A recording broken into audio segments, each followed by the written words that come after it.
What up, guys? The Bench Buddies are back with my Week 11 college football playoff rankings. But before I dive in, make sure you hit that subscribe button down below to be entered into our giveaway at 500 subscribers. Before we talk about the top 25, this is who's falling out of the rankings. And you have USC, Air Force, and UCLA. Three teams that all lost last week. And Air Force, a very bad loss, their first loss of the year, but it was in ugly fashion. And UCLA and USC both lost on some very good games.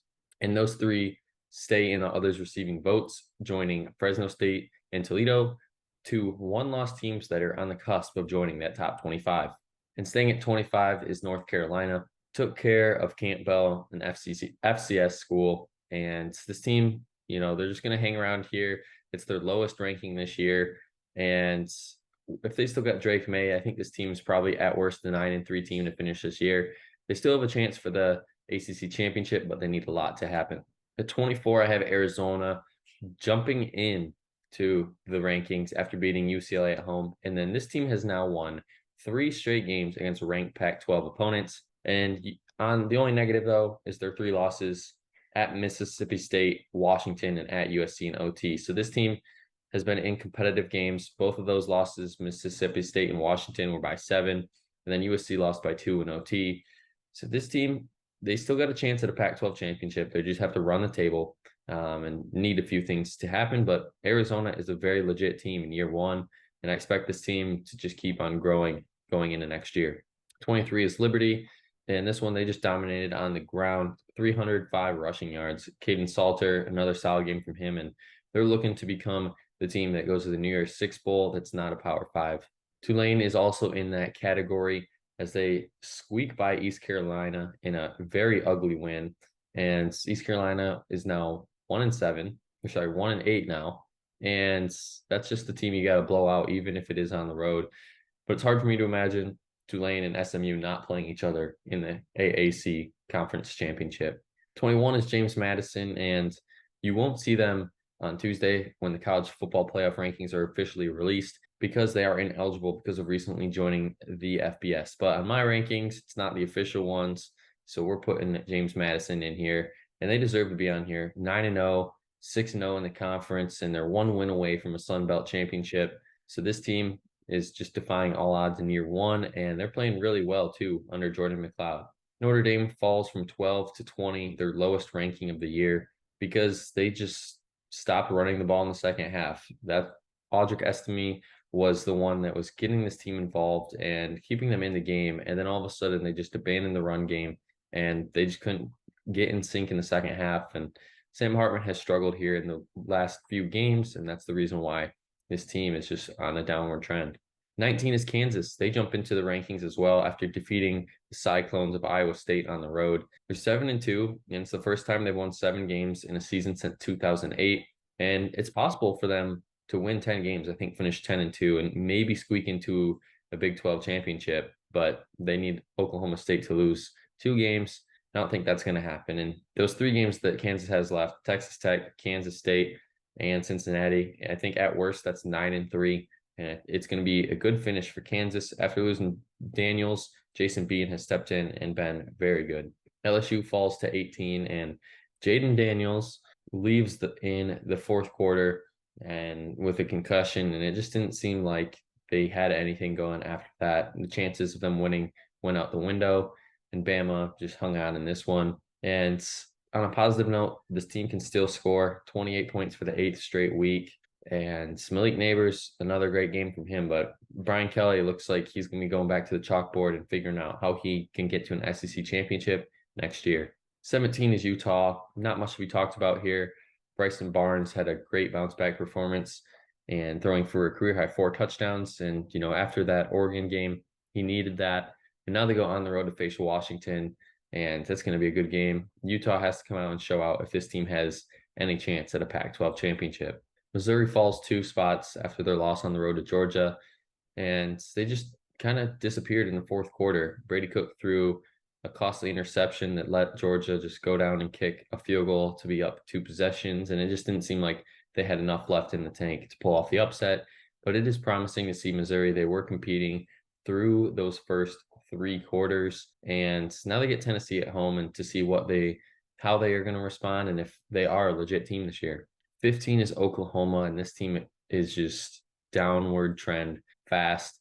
Lost their last two games, and Oklahoma State loss was an ugly one. Dylan Gabriel showed out, and Drake Stoops as well, but it just wasn't enough as they lost their last scheduled Bedlam meeting for possibly a long time. But they need something to happen if they want to get to the Big 12 championship and possibly even squeak into the playoff. But with two losses right now, it's not a good sign if you're a two-loss team trying to get into the playoff. 14 is Oklahoma State, and they're jumping all the way up to 14 after not being ranked last week. This is kind of on them if they want to make the Big 12 championship. They have three easier Big 12 games to close the season, and I can see them getting there and facing off against Texas. Alan Bowman looked good. Ollie Gordon was big story in this one. 33 rushing attempts, 2 touchdowns, 137 yards. And they get you at UCF. They gave Oklahoma some fits earlier in the season, but I think Oklahoma State, they go out, play their game, they'll leave with the win. 13 is Oregon State, and they're moving up 5 spots after beating Colorado on the road. And the mistake that Colorado made, just not taking the knees, not ending it, had a punt, all this and that right before half, first play, touchdown, and that proved the difference in this one. And the defense really showed out as well. The Beavers held the Buffs to 238 total yards. Ugalele, Damian Martinez, another solid game from them, and they should take care of business against Stanford as well. Tennessee moves up 5-2, and they get Missouri on the road. And it's the first time they've scored 3 defensive touchdowns in a game since 1998. But this team could possibly still finish 8-4. They have Missouri and Georgia on the schedule, and those aren't any easy wins or guaranteed wins, and they could possibly lose both, fall out of the rankings, but they could win both and be 10-2 and possibly a top 10, maybe even top 5 team when it's all said and done. It just depends what volunteer team comes out. Louisville is moving up to 11, almost cracking the top 10 after dismantling Virginia Tech by 31. It's another big win at home for the second straight week. The toughest game they have left is at Miami, and they just lost, and they're 6-3. So they're kind of falling apart. And it looks kind of like it's going to be FSU, Louisville in the ACC championship to really decide who might go to the college football playoff. But Jack Plummer, he's going to have to be the guy stepping forward. And obviously, he didn't have to do too much in this one as the ground game took over. They can't rely on the defense in the running game when they place FSU in that championship game. At 10 is Ole Miss, and they squeak by Texas A&M on a late missed field goal. But this team isn't getting talked about enough. Their only loss is on the road to Bama, and now they get Georgia on the road. And if they can go in and beat Georgia, I mean, you might be looking at a top 5 team next week if that were the case. But if they lose in very close game, I don't think they're going to fall too much next week. And that's going to come on Quinshon Judkins. He's going to have another good game against Georgia. And I think Missouri laid out the blueprint on how to beat Georgia. It's now just up to Ole Miss if they can execute. 9 is Penn State. Destroyed Maryland, and the offense finally exploded, especially Drew Aller, one of his better games he's had this year. Now they get Michigan at home, and James Franklin has been known to not show up in offense and defense, just don't show up in these big games, but can he rewrite the script against Michigan? Staying at 8 is Alabama after beating LSU at home. Now it's kind of a lock at this point for a Bama-Georgia SEC championship, and I don't see Alabama having a tough test until the last week of the season against Auburn in the Iron Bowl. But Jalen Milroe has stepped in and looked really good ever since he had that benching, came back in and became the official starter. And now 4 touchdowns on the ground. He's doing it all with his legs. And I expect Bama to just keep playing good football. Texas escapes Kansas State, and that's because of the late defensive stand.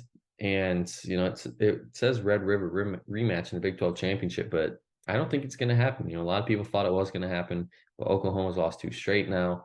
And Quinn Ewers, when is he going to be back? Maybe this week, maybe next week. Big 12 championship, no one really knows. But Malik Murphy has looked okay, not Quinn Ewers level, but doing enough to get the win. And I think this is a good step for him, as now he has to go on the road to face TCU. 6 is Oregon. And, well, I mean, I don't know what to say except Bo Nix took over in this one. 6 total touchdowns. And Bucky Irving and Tez Johnson were key contributors as well. It's going to be USC and Oregon State. They're going to be standing in the way of Oregon if they want to get to the Pac-12 championship and get in that rematch with Washington. And I think it's going to happen. And Oregon, they've looked like the best one-loss team in the country for some bit now.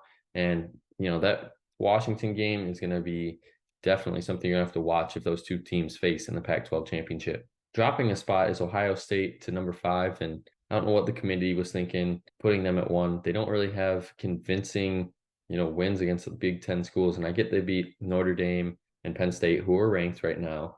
And their resume does speak for themselves, but all the other wins, it's just not convincing. They're down 2 at half. And then in the second half, the offense shows up, and they can't do that against those better teams when they face Michigan, or if they make the playoff, face Georgia, FSU. I don't think they're going to last. Marvin Harrison can't bail them out all the time, but he has been so far, and I expect the Buckeyes to coast this week. Florida State drops one as well after their offensive struggles against a 2-7 Pittsburgh team. Get the win though, so they're still in the top 4. Jordan Travis, decent day, but now they get Miami and a Florida rivalry game. Should be a good one. Florida State should take care of business at home. This was on the road. I'd say it's a much tougher test, but Florida State, they've really played some consistent football and getting wins. And Washington is moving up to 3 for me. And that's because, they just keep on winning against really good teams on the road at USC, stifle Caleb Williams late in the 4th. And this offense just couldn't be stopped. Penix Jr., 256 yards, 2 touchdowns. And then you can see that running back, Dylan Johnson, 26 attempts, 256 yards on the ground and 4 touchdowns, averaging a little under 10 yards a carry. How can I not put this team in the top 3 after that? And they still have Utah, Oregon State, and Washington State. So it's not an easy games here that they get to coast into possibly the Pac-12 championship. But if they can go 12-0, like I said, face Oregon, that game's going to be for all the marbles. Michigan stays at 2 after beating Purdue, and watching the game, it was probably the worst performance Michigan has had all year. They just looked out of sync a little bit in this one. The offense just wasn't all on the same page. McCarthy, especially with his receivers. But at the end of the day, they still won, and they won by 26. Or my math's right. No, 28. My math is wrong. And this defense, it's the big story right now. Outscoring opponents 114-0 in the 3rd quarter. They've only allowed 60 points in 9 games this year. And at Penn State, now the toughest game they've had all year. Let's see how this team is, because if they can go in there and get a dominant win, then there's no question that they deserve the number 2 spot. And at 1, yet again, for the 11th straight time, is Georgia. And beat Missouri at home, and a late interception got them to there. And it's the 26th straight win. But this Georgia team just isn't the same. It doesn't seem like they're on the same pages as they were a few years ago. The defense isn't as dominant, same with the offense, but they're finding ways to win games. And it's a tough test this week yet again. Have Missouri, have Mississippi, and then they have Tennessee as well. So there could be a slip up there if they aren't careful. But Kirby Smart and the boys, he's got them coached well, and I expect Georgia to somehow find a way to win. But that's going to be it for my Week 11 rankings. Make sure you guys check back next week to see where your favorite team ranks and to see where all of those ranked matchups end up.